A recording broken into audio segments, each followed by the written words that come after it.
yes, I'd like to start by showing you what gay travelers looked like just a few decades ago. At least this is what I looked like a few decades ago. Now granted, I didn't even know I was a gay traveler yet, but you can still admire my, my very stylish outfit there.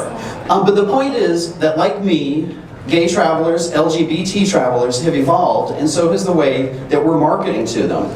So if you're here, you're already very aware of how important this market niche is. So what we're going to do today is to take a look at just a few examples, a few success stories, and a few trends that might help you work with your organization or your destination better as you go after this market. So the first thing I'd like to ask you to do is to forget that these travelers are gay or LGBT. And why?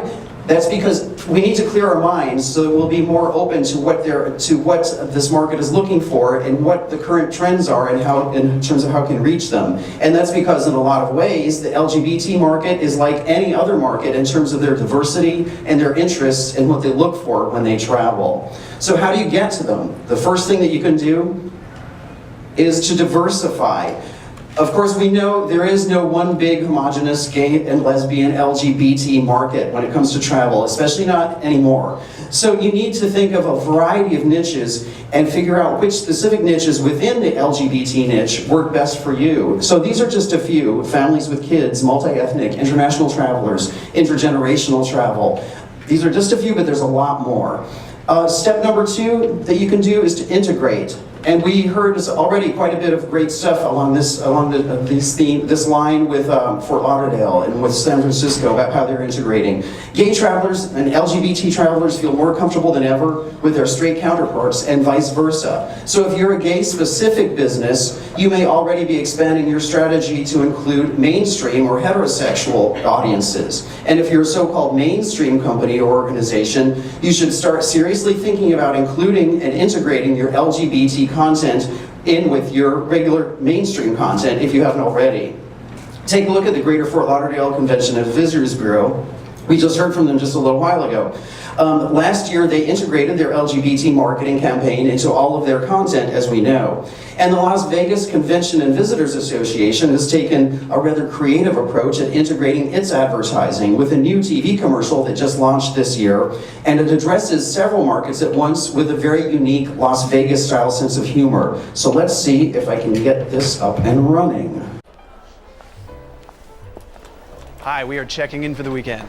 Welcome. I'll be with you in just one moment. Great. Hey, I'm gonna go freshen up. I'll be right back. Okay, I'll be right here.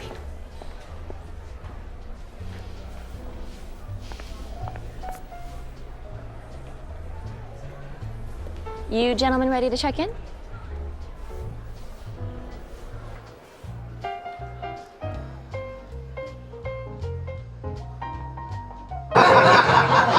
What happens in Vegas stays in Vegas indeed. And a lot of other destinations have been joining in the fun as well. San Francisco, we just heard from the beautiful city of San Francisco. They've brought some LGBT elements not only into their mainstream advertising, but into their trade show presence. When they throw these big, beautiful parties during IPW, International Powwow, which is the U.S. Travel Association's annual international tourism convention, they include drag queens, they include go-go boys, even though it's not a gay convention or an LGBT convention. But this is a way for them to show what their brand means, show what kind of a destination they are, show that they're welcoming, and really make themselves stand out from other destinations that don't do that. You can also take a look in the editorial coverage in any of a variety of magazines and websites to witness the continued integration of LGBT in mainstream worlds. Take LatinFlyer.com, for example, since this is the site that I run about travel to Latin America. And it is not a gay website, but some of the all-time most popular content and posts on the site are about gay travel. You can take a look right here. Here's one about that included a video of the Gay Pride Parade in San Juan, Puerto Rico. It got lots of hits, lots of likes. Also recent articles about same-sex weddings and destination weddings in Latin America, and also I think is at the top, some of the top LGBT travel destinations in Latin America, the hot new destinations in the market. So this proves that there's a hunger for information and a need for information about LGBT travel, and travelers don't really care where they get it from, as long as it's good information that they can use and they can learn from. In Latin America, will continue. Puerto Vallarta is one of several destinations that have made great progress in marketing themselves to international LGBT travelers. They're one of 3 destinations in Mexico, and I'm sure you all know about the 3 of them. The most recent to join the effort is the Cancun CVB, which last year signed up with the International Gay and Lesbian Travel Association. The Puerto Vallarta CVB already has a section on its website proclaiming its gay friendliness. And we know that Puerto Vallarta has, for years, been a big name international gay and lesbian destination, but now they've done a great job of working with a local gay publication, and they've created this detailed information guide for gay travelers. I believe it came out last year. If you look through these pages, you'll get an idea about some of the images that you can use in your own marketing to the LGBT market. So you use images that resonate, we've heard about that already, that are appropriate for their destination, and they can address a lot of different issues: romance and weddings, the zona romantica, specific neighborhoods, specific types of travel. So another thing that I'd like to be sure to talk about is Mexico City, because their official tourism website, I think, is one of the very best in Latin America of any large city when it comes to appealing to and serving the needs of LGBT travelers. It's super easy to find their LGBT section right on the main website, and it's more than just a generic statement of gay friendliness. The Mexico tourism site has a 50-page neighborhood and city guide available and downloadable for free in either English or Spanish. So you can see that Mexico City not only provides information about gay-specific travel and events, they have a great gay pride celebration in Mexico City, but also valuable tips about neighborhoods and information that can be useful to anyone. So recently, when my husband and I traveled to Mexico City, we use this guide as a real Bible because it has information about all different kinds of travel experiences that LGBT travelers or almost any traveler would be interested in. Another good case study is Buenos Aires. Buenos Aires has, you can see they include information here about things like same-sex marriage, plus gay and gay-friendly hotels, restaurants, and nightlife. But it's important to point out that not every destination's tourism office does that. Not every destination in Latin America, not every destination in the world. So in gay popular destinations, where this type of information is not provided by the tourism office or by anyone else, there is a real opportunity for growth there, for you or for any tourism office or a private entity, whether it's a tour operator, a travel agent, an airline, or a magazine, to capitalize on and expand this market. Another good case study is American Airlines. We have some friends from American Airlines here, of course, today. If you search for the word gay on the American Airlines website, 3 topics pop up: consumer travel, workplace equality, and employee resource groups. They make it easy for everyone to see that not only are they dedicated to the market and sell LGBT products and services, but they also treat their employees fairly and equally.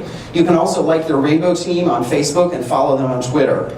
But again, surprisingly, not every big airline in the world makes it so easy to find their gay product, their LGBT product, or to find out how LGBT friendly they are. So it's no wonder that American tends to score higher in surveys of LGBT travelers.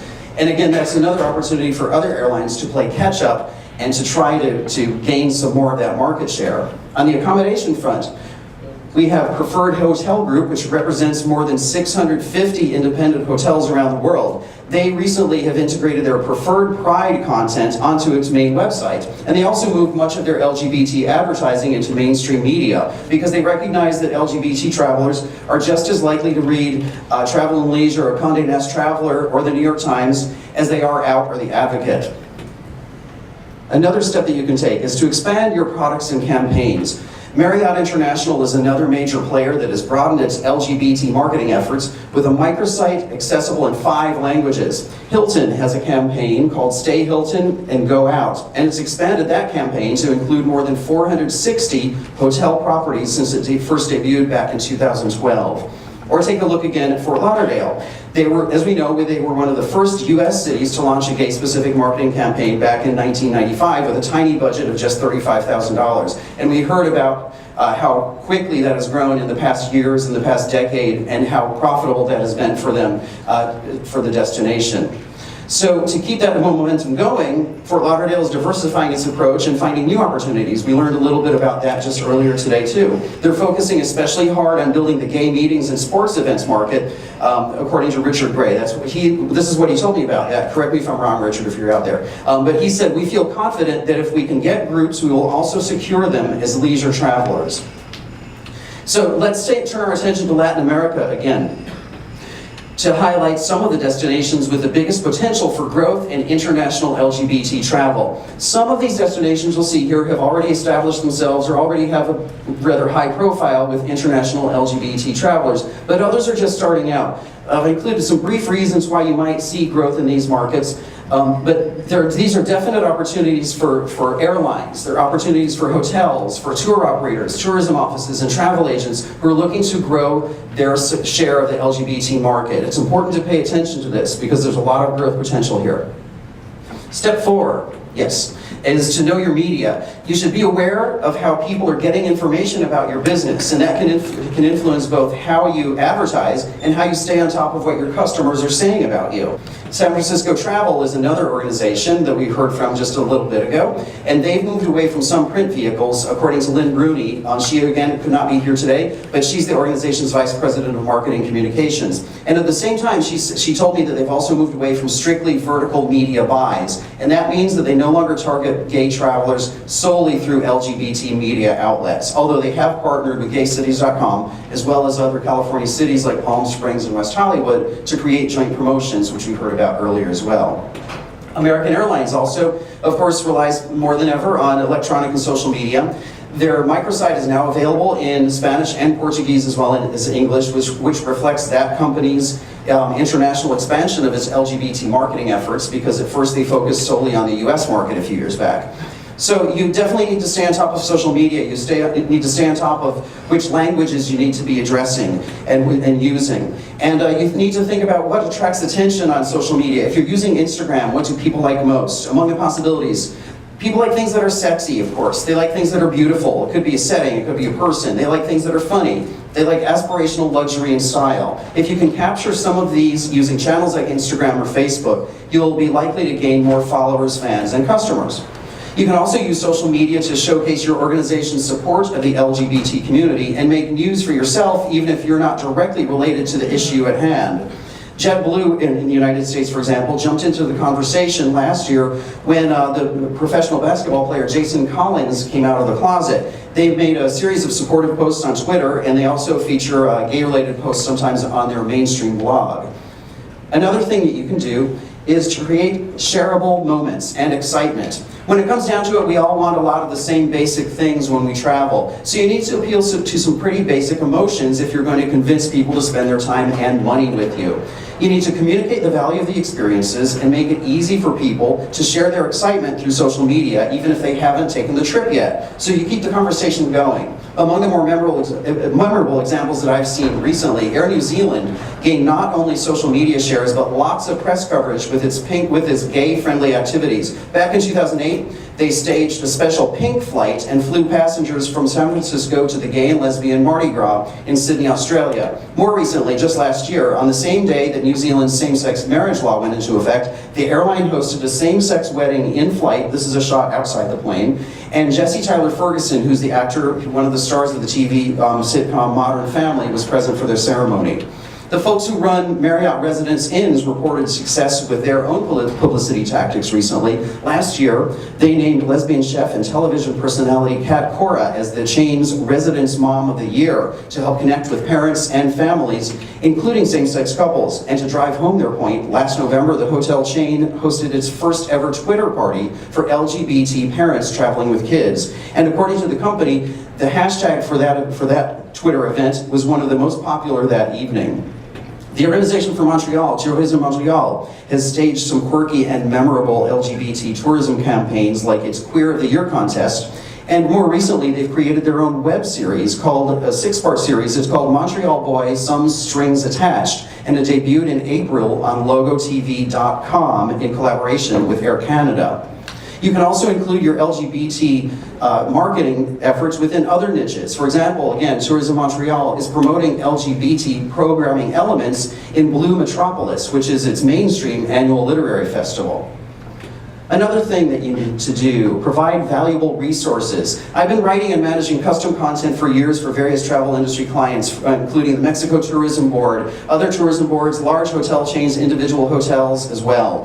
And one of the things that I've found in terms of what clients are looking for and what customers are looking for, what travelers are looking for, everything's becoming more digital and oriented towards social, we know. But successful travel organizations are becoming more and more subtle in the way they promote their destination, service, or product. And you might call it custom content, native advertising, or branded content, but the point is this: you'll often attract more people to your message if you package it with useful, compelling, cool, or even fun information that people will want to use and people will want to share. Think beyond the self-promotional and work with writers and social media experts who can help you to create content that will get you noticed. Preferred Hotel Group, again, is among the newest entrants into this field. This year, they introduced the Preferred Pride blog, specifically for the LGBT market, and that provides insider travel tips, LGBT travel tips, and information about hotels, events, and the destinations where they have hotels. Hilton Hotels has an LGBT electronic newsletter that highlights special offers and events. And creating this kind of useful, shareable content is something that anyone can do, whether you're a tourism office, whether you're an airline, a tour operator, or even an individual hotel. You can work with experienced writers to create a useful resource about gay travel that people will want to use and share. Obviously, you may not include too much information about your competitors when you're doing that sort of thing, but still, making a detailed and useful resource about LGBT travel experiences will encourage people to share it and to like it and to help spread your word that you want to get out there. Another thing to do is to use your own resources and listen to your employees. Whether you're a giant organization or a tiny one, it's often easy to forget that there are some of the best ideas can come from the people we work with, the people we sit next to, or we report to, or that report to us. So you can always pick their brains, pick their minds about what they think that you should be doing in order to market better and also to serve the LGBT market better.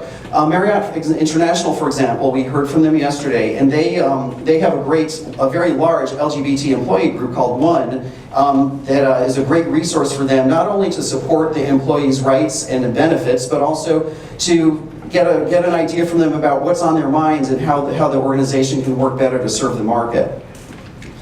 And number 8, keep your eyes open. As with any business, you need to keep your eyes open for the next big thing, whether it's an app that will help you to better communicate with your potential customers or an important new market niche. And one of the fastest growing niches within LGBT travel right now, of course, is same-sex weddings and honeymoons, and that's thanks in no small part to the increasing number of destinations where it's legal. A recent study that I just read about in the New York Times from New York City & Company, which is that city's tourism organization, said that the economic impact of the first year of gay marriage in New York City alone was $259.5 million, plus $16.5 million in local taxes and fee revenues. So it's a lot of money. Among the newest efforts to capitalize on this growing market comes from Sky Vodka, which has partnered this year with Freedom to Marry. That's a campaign to win marriage nationwide in the United States. The campaign starts on June 16th, which I think is just beginning next week, in Atlanta, and they're going to be doing an attempt to break the Guinness Book of World Records for the largest arms-linked toast. So that should be a great visual that I'm sure will get a lot of coverage.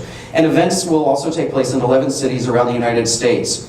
So travel companies and destinations are taking note of things like this and opportunities, even in places where marriage between same-sex partners is not yet legal. This is another important point to make. That's a strategy that nearly any travel-related business or organization can learn from. In 2013, for example, W Retreat and Spa on Vieques Island in Puerto Rico launched a partnership with a very famous wedding planner to create same-sex destination wedding packages, even though same-sex weddings and marriages are not actually legally recognized yet in Puerto Rico.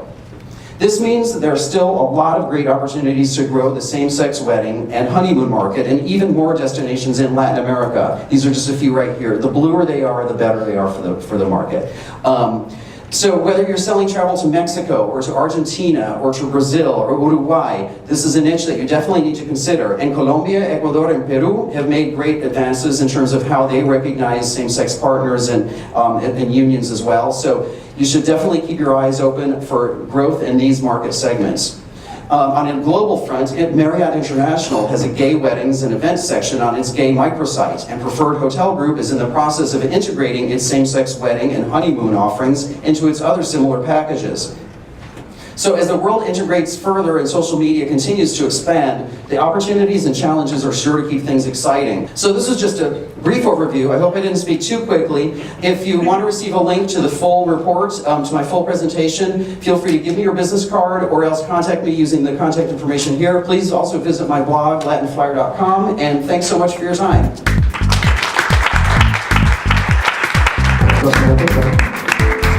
That's for you, Mark.